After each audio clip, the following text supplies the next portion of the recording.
This is my channel. What I wanted to say is congratulations to everybody who has graduated this year because it has been a particularly weird year. Nevertheless, I have so many pieces of advice that I wish I told myself when I was younger. This video is holding myself accountable for all of the lessons that I've learnt in high school, and I hope to listen to these lessons, future self, and apply them to my university life. When I entered year 7, which in Australia is first year of high school, I was fixated on creating a coherent image of myself entering high school. I had this image of what me as a high school person should be like, and all of my actions kind of contributed to that identity that I was trying to build myself. But it was to no avail because everything fell apart, and then I just became me, genuine me. But before that, there was a lot of experimenting.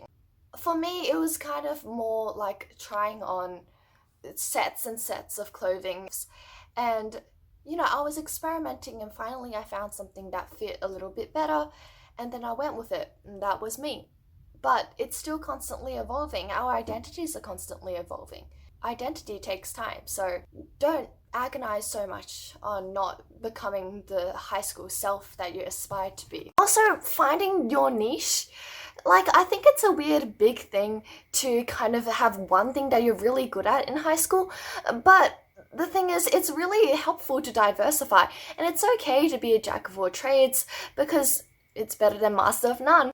For a while, I was like, I didn't have the kind of quintessential high school experience, and I thought I was missing out. I was like, I wanted to go to parties, I wanted to do all of that, but then, I realized that I was still having fun. High school was still such a great experience, at least for me, and I wasn't having any of the, what TV shows and media defined as a good high school experience. And I think that's really important to kind of have your high school experience as what's good for you, and high school as suited to you rather than what high school should be.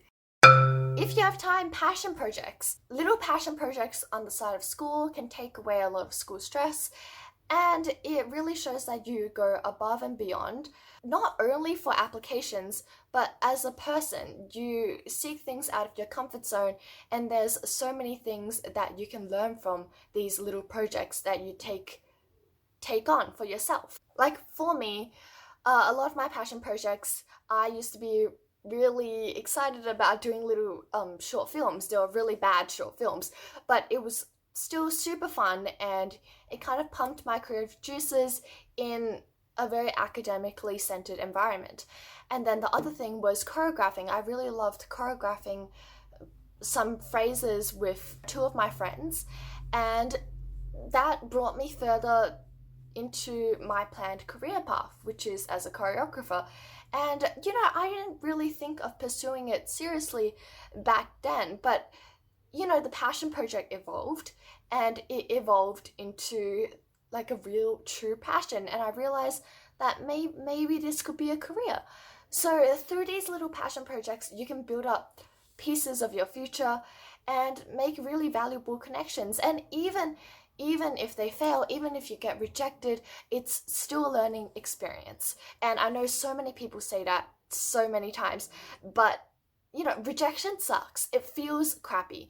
It's not fun, but there's so much that you can learn from it. And people always are talking about grit, and recovering from rejection is grit. And I have had so much rejection, but from that, you learn from each rejection. I mean, some rejections don't have any feedback, some do. And the ones that do have feedback, great. But the ones that do not, well, that's time for you to be a little self-critical. You can self-reflect, and then you build up your self-reflection skills, and then it just evolves and evolves, and you become a better person, and then everything becomes better. And going off that, for passion projects, it's okay to take risks with making connections that are a bit further up, you're a bit underqualified for, you're not sure. There are so many things that I've learned just from emailing like random people that are in the careers that I aspire to be, literally my inspirations. And, 50 times they've not replied, but sometimes there's a gem in there. Take risks with who you try to reach out to. Make the first move in these things. So, that's what I've learned in 4 years. That's the main stuff. And if you like it, please subscribe.